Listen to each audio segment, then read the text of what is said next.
मुकुंद जी, सभा में उपस्थित डॉक्टर कृष्ण मुरारी, डॉक्टर जितेंद्र आर्यन और डॉक्टर मुकुंद रविदास, गुरु नानक कॉलेज से आई हुई डॉक्टर अभी तो नहीं रिसर्च स्कॉलर हैं वो सिमरन छाबड़ा, और अन्य रिसर्च स्कॉलर्स प्रिया और प्रीति, आपका नाम है बोलिए,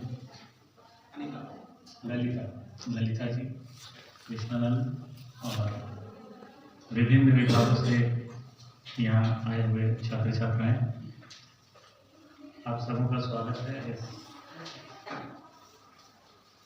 कार्यक्रम में। विकसित भारत पर ये कार्यक्रम है और ये एक डिबेट है, स्पीच एलोक्यूशन डिक्लेमेशन। दरअसल विकसित भारत एक बहुत बड़ा मुद्दा है अभी प्रेजेंट सरकार के लिए, और हम लोग के लिए तो उससे भी बड़ा मुद्दा है, क्योंकि सरकारें तो आएंगी जाएंगी, अपने मुद्दे लाएंगे वो, और हर चीज़ के पीछे कुछ ना कुछ राजनीतिक पहलू होता है, और हमें वो नहीं देखना है। अगर ये कोई भी मुद्दा है और हमारे लिए अच्छा है तो उसको हम सहयोग करेंगे, हमारे लिए अच्छा नहीं तो हम उसके खिलाफ जाएंगे, सिंपल बात है। क्योंकि ये प्रजातंत्र है, प्रजातंत्र में हमें अभिव्यक्ति का भी हमारे पास अधिकार है, हमें अपनी बातों को अभिव्यक्त करना है और चुपचाप नहीं रहना है, शेयर करना है एक दूसरे से और मंथन करना है। और आपके बीच मंथन करने का जो सौभाग्य हमें प्राप्त है हम शिक्षकों को, ये बहुत ही महत्वपूर्ण है, क्योंकि शिक्षकों के लिए उनके शिष्य से बढ़कर कुछ भी नहीं है, और शिष्य जो होते हैं वही किसी भी देश के भविष्य है।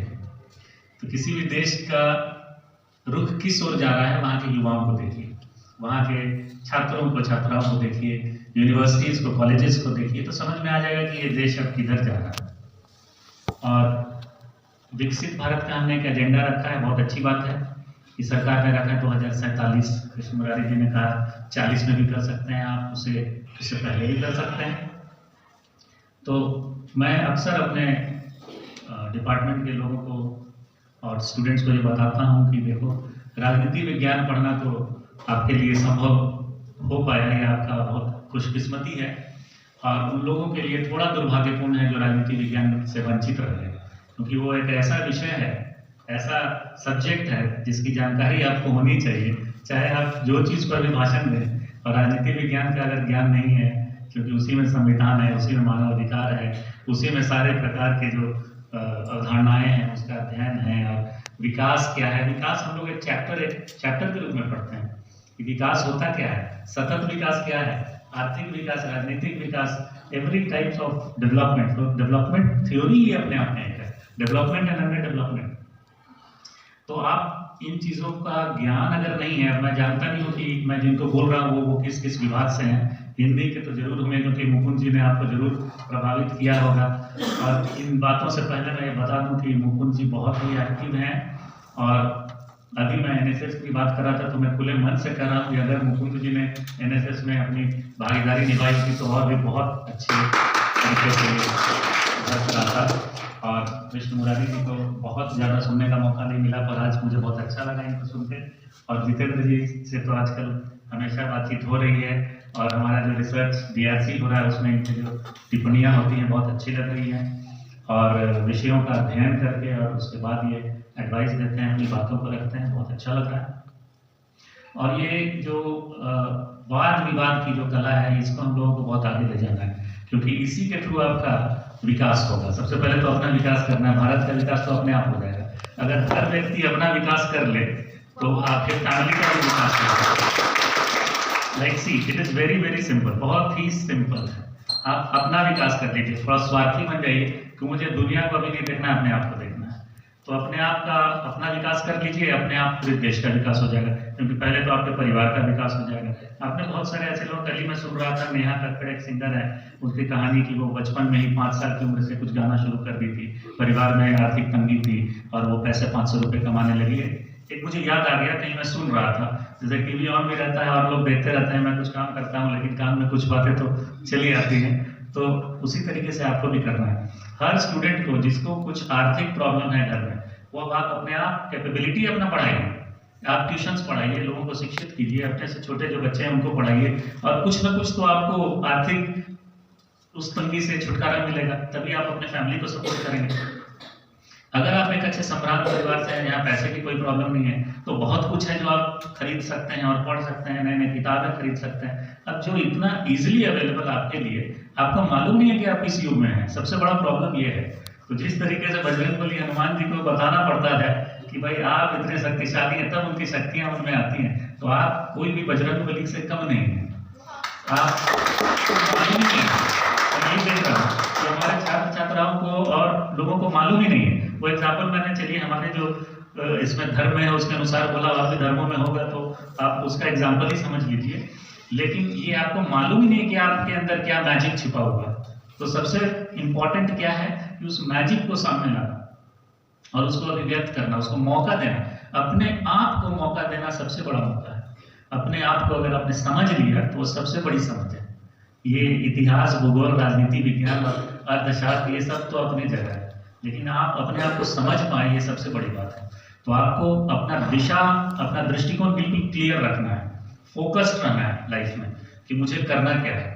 तो जैसे सुकरात ने युवाओं का अपना एक ये रखा, उनसे बार बार वो कहते थे कि डिबेट करो, बोलो क्यों नहीं करना चाहिए, ये काम क्यों करना चाहिए या क्यों नहीं करना चाहिए, बहस करो, कोई भी चीज़ को ऐसे ही मत मानो। तो हम कभी भी उसको दूसरे तरीके से नहीं लेते हैं। आप राजनीति विज्ञान का अगर लेंगे, और भी विभागों में यही होता होगा कि हम कभी भी अपने छात्र छात्राओं को डिस्करेज नहीं करते कि don't ask questions, just listen to me, ऐसा कुछ नहीं है। क्योंकि हमने तो शुरू में ही कह दिया कि पॉलिटिक्स में there is no final thing in politics. अब पॉलिटिक्स कहने का मतलब यह, मैं ये नहीं कह रहा हूँ कि केवल राजनीति से है। राजनीति का मतलब ये होता है anything happening in the state is politics. तो राजनीति का मतलब जब ये है, तो राज्य में जो भी हो रहा है सब तो राजनीति ही है। अब उसका अलग अलग आयाम है। और आप ये देखते होंगे कि अगर हिंदी विभाग से कितने लोग हैं, ठीक है, मतलब बहुत ज्यादा संख्या नहीं, फिर भी 20% लोग हैं।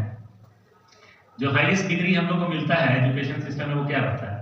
पीएचडी के ऊपर भी अगर जाएंगे तो डीलिट होता है, डॉक्टरेट ऑफ लिटरेचर, तो उसी विभाग में आता है। तो हम लोग सबसे फिलोसफी तो नहीं, डॉक्टरेट ऑफ फिलोसफी, तो पॉलिटिकल साइंस के ऊपर फिलोसफी दर्शन है, क्योंकि दर्शन से ही तो पता चलता है। जैसे प्लेटो, अरस्तु या मैकियावेली, किसी का भी आप पढ़ते हैं दर्शन मतलब कि विजन उनका इतना स्ट्रॉन्ग था। अब प्लेटो का ही ले लीजिए, 2500 साल पहले जो वो बोले प्रजातंत्र के बारे में, आज भी सत्य होगा। इट इज मोबोक्रेसी, जो भीड़ बोल रही है वो सही है तो भाई सही है। हो सकता है उसमें से कोई एक ऐसा बुद्धिमान व्यक्ति हो, उसकी बात सही हो, लेकिन वो नहीं मानी जाएगी, क्योंकि भीड़ ने जो बोल दिया वही सत्य है, मेजॉरिटी। तो इसको टिरनी ऑफ द मेजॉरिटी बोलते हैं कि जब मेजॉरिटी, जब ज्यादा बहुसंख्यक ही टिरनी करने लगे, आपके ऊपर अत्याचार करने लगे, तो ये प्रॉब्लम होता है। तो मैं जो कहना चाहता हूँ कि भारत विकसित कैसे होगा, तो विकसित देशों का हम एग्जाम्पल लेंगे कि what is the situation in the advance countries. तो मैं अगर ये किताबों में पढ़ा लिखा बोलता, मैंने हमेशा अपने छात्रों को कहा कि आप ट्रैवल कीजिए, ज़्यादा से ज़्यादा ट्रैवल कीजिए। सबसे ज़्यादा नॉलेज ट्रैवलिंग से होता है, सबसे ज़्यादा। तभी आप देखें कि महात्मा गांधी पूरा पद यात्रा पे चलने लगते थे, विवेकानंद पूरे इंडिया का भ्रमण करके उसके बाद इतनी बड़ी बड़ी बातों को उन्होंने ये कहा, गौतम बुद्ध सब राजपाट छोड़कर निकल गए। इन लोगों को सबसे ज़्यादा ज्ञान क्यों हुआ, इनकी बातें सबसे ज़्यादा हमको अच्छी क्यों लगती हैं? क्योंकि उनको नॉलेज हो गया।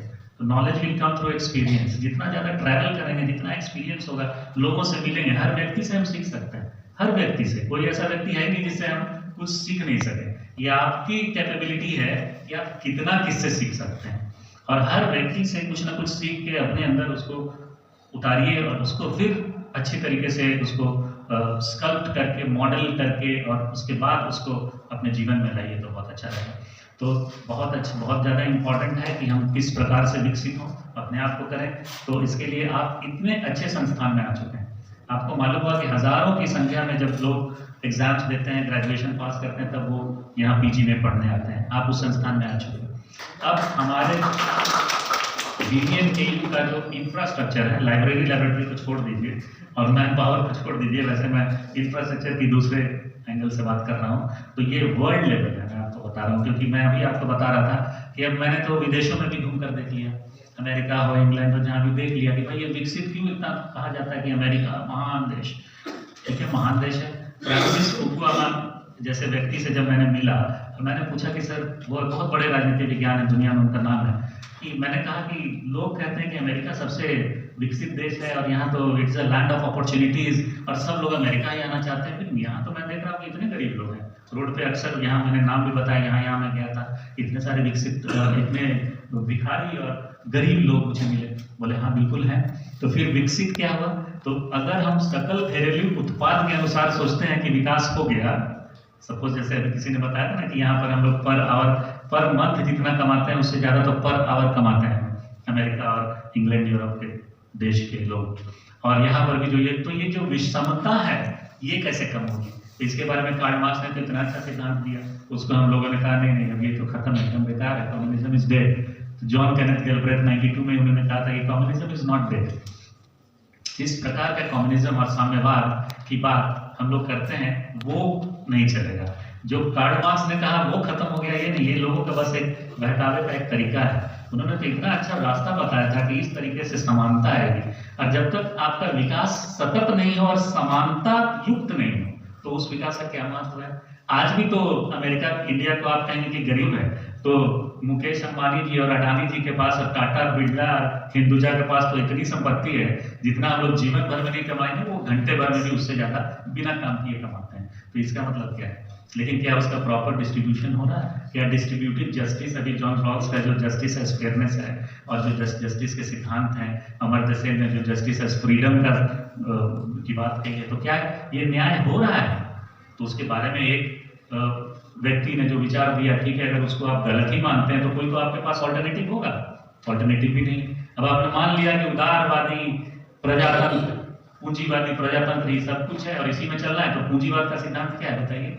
पूंजीवाद का सिद्धांत है कि जब तक आपको इंसेंटिव नहीं होगा आप काम नहीं करेंगे, और जो जिसके पास जितना ज्यादा इंसेंटिव मिलेगा, जिसके पास जितनी कैपेबिलिटी है उतना अमीर होते जाओ बाकी लोग। तो इसका मतलब कि एक तबका तो हमेशा गरीब रहेगा। तो विकसित भारत, हमें वैसा विकसित भारत नहीं चाहिए जिसमें 10%, अभी तो 1% रखिए, 1% के पास दुनिया में इतनी संपत्ति है जो 99% के पास नहीं है, ये मालूम है आपको? तो इस पर बहुत सारी बातें जोसेफ स्टिग्लिट्ज़ जैसे लोगों ने लिखा है, ग्लोबलाइजेशन एंड इट्स डिसकंटेंट्स, और बाकी सारे नोबेल पुरस्कार मिले हैं उनको। तो इन किताबों में आप पढ़ेंगे तो ये विषमताएं आएंगी। तो हमारा विकसित भारत का क्या एम होना चाहिए? ये विकसित भारत समानता युक्त भारत, और ऐसा नहीं हो कि एक साल तक तो चलो 47 तक हम लोग किसी भी तरीके से साइंस एंड टेक्नोलॉजी के यूज से या किसी तरीके से हम विकसित कहला गए और जीडीपी अच्छा हो गया, लेकिन उसके बाद फिर अचानक से हम नीचे फॉल डाउन देखते हैं। कैसे? अब आप बोलेंगे ऐसा होता है क्या? कई बार आपने देख लिया 3 बार वर्ल्ड इकोनॉमिक रिसेशन आए, ग्रेट डिप्रेशन की तरह रिसेशंस आए हैं यूरोप में, अमेरिका